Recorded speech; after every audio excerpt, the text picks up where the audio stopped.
ঝরঝরে সাবুর পোলাও বানাতে কিন্তু ঠিক এইভাবেই কিন্তু পোলাওটাকে রেডি করতে হবে। তো প্রথমে দেখুন বড় দানার সাবুগুলোকে জলের মধ্যে 1 ঘন্টা মতো ভিজিয়ে রেখেছিলাম। এর বেশি কিন্তু ভেজানো যাবে না। তারপরেই জল থেকে কিন্তু ছেঁকে নেব, জল ঝরিয়ে নেব, তারপরে 1 ঘন্টার জন্য এটাকে ফ্রিজে রাখবো।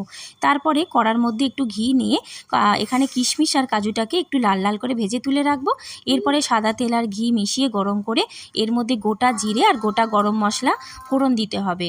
এরপরে একে একে পেঁয়াজ কুচি আর গাজর কুচি দিলাম। তো এর মধ্যে যদি আরও আপনাদের কাছে সবজি থাকে সেটাও আপনারা অ্যাড করতে পারেন।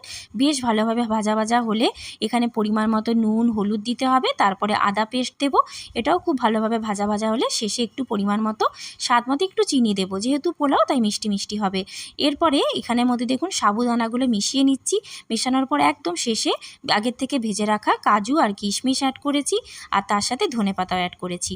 এরপরে খেতে কিন্তু এটা দারুণ লাগে। ঝরঝরে সাবুর পোলাও কিন্তু একদম রেডি।